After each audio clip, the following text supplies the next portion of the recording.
красиво влетаю в кадр. Всем привет! Первый буткемп нового сезона подходит к концу, а это значит, что самое время подбить итоги этого месяца, поговорить о результатах команды, а также узнать планы на октябрь. Сейчас я отдышусь, я готова. Тут тяжелый был спуск. Но прежде чем мы начнем, у меня есть к вам одна небольшая просьба. Дело в том, что мы в наших влогах в новом сезоне стараемся делать контент максимально интересным и содержательным для вас. Поэтому мне очень важно получить от вас обратную связь. Скажите, пожалуйста, что из того, что мы сделали, вам больше всего зашло? Какой тип контента вам нравится? Чего вам, может быть, наоборот не хватает? Мы постараемся это учесть, и следующие влоги будут просто пушка. Все, у меня все. Начинаем.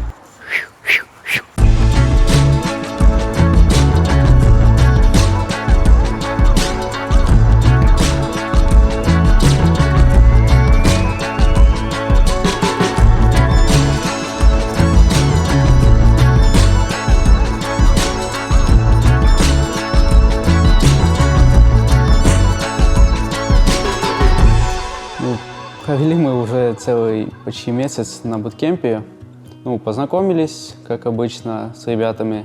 Для меня это очень важно, потому что я привыкаю в некоторое время к новым людям.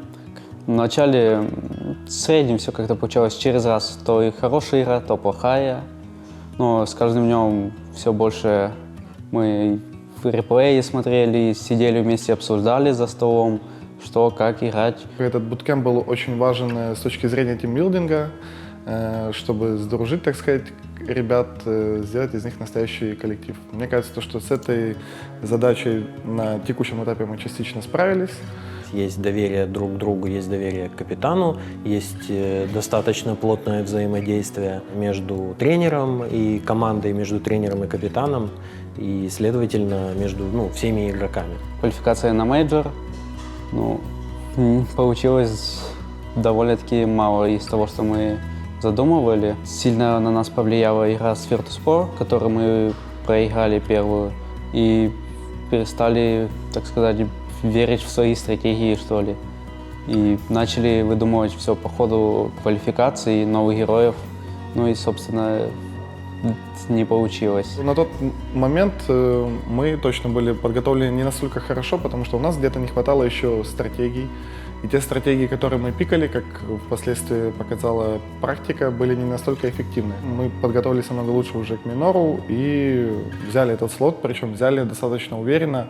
То есть мы точно знали то, что нас там никто уже не сможет остановить. Вторая квалификация у нас была на майнер. Мы уже больше подготовились к ней, уже начали именно стратегии оттачивать. Довольно-таки хорошо с этой темпларкой у нас очень хорошо получалось. Она была нашей коронной, и за счет нее мы всю и квалификацию выиграли. Третья была квалификация на ESL. Люди к нам адаптировались, можно сказать. К нам объективно уже лучше готовились, уже лучше понимали, что против нас банить. То есть то, чем мы выиграли тот же слот на минор, нам уже этим не давали играть.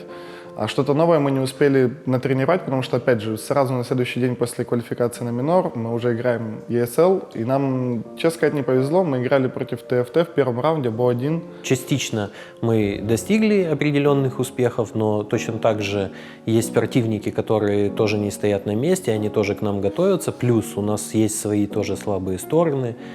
Я не буду там говорить по игре, Hero Pool, и так далее. То есть где-то вещи, которые мы тоже где-то не дорабатываем, и каких-то определенных знаний игрокам не хватает. Мы реализовали одни отборочные, прошли на минор. У нас есть возможность его выиграть, пройти на мажор и дальше все делать. Только труд, сплочение команды, работа над собой, они определят, насколько этот потенциал, который мы видели, насколько он будет реализован или нет.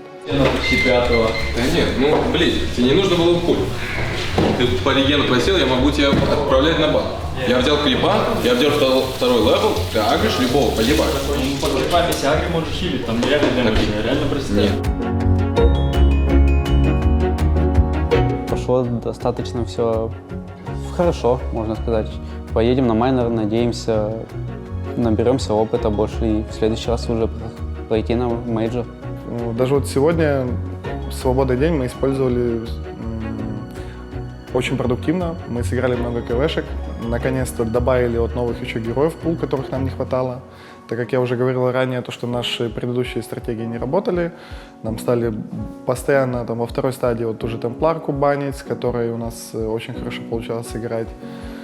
То есть где-то с тем же Пэлом, которым мы постоянно играли, враг тоже стал банить. Поэтому мы сейчас добавили новых героев. Уже, думаю, мы на следующий турнир у нас Майнкаст будет, мы уже вот сможем показать, так сказать, в действии новые какие-то стратегии.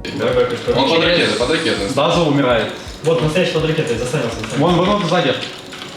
Убеги. Он без выхода? Там Даза. Да, да. Как раз под высокой. У него топ Даза забрать. Вот, нашли Бэлла. Я с хилом. Его топ Даза, если что.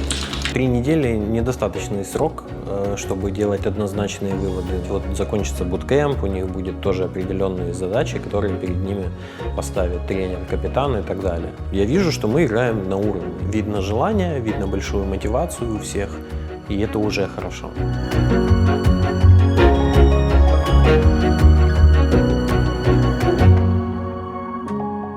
Я могу сказать, что команда сделала определенный прогресс за время буткемпа, однозначно. Единственная пока проблема, то что все-таки чувствуется то, что вот эти поражения достаточно сильно где-то бьют по морали. Иногда бывают эмоции, когда ты понимаешь, что ты там выигрывал и сам отдал игру, или там просто не хватило каких-то технико-тактических каких-то качеств, которые на самом деле должны были быть. Как бы я стал натыкаться на негативные комментарии в сети, и на самом деле было очень неприятно читать, особенно вот, наверное, в сторону наших игроков на кор-персонажах. Но объективно то, что ты ошибки больше замечаешь, когда там игрок играет на каком-то шторме, энигме, там, либо, не знаю, на каком-то керри-персонаже, когда он там соло где-то, возможно, какая-то нелепая смерть, или где-то с пэлом не попал, еще что-то. Но мне кажется, то, что это неправильно, ведь нужно помнить о том, что ошибаются все игроки во всем мире, и поэтому и не стоит винить ребят именно конкретно в этих поражениях. Проигрывают не конкретно какой-то игрок, проигрывает команда. Буткемп подходит к концу, и мы сейчас все разъедемся на недельки-две, и будем опять же собираться на буткемпе, готовиться к минору, и отсюда уже полетим на него. Едем домой получать визы, играем из домов в ивент от Майнкаста, онлайн-турнир. Потом 20 числа собираемся опять на буткемп за неделю до минора. Играем минор, выигрываем минор. Через 4 дня едем в Куала-Лумпур. У нас больше как одна целая уже команда, и все вместе пытаемся привыкнуть. Все новые игроки, больше показать себя стараемся, потому что все хотят доказать, что не зря попали и остались на своем месте. И пытаемся больше все-таки сконцентрироваться на игре.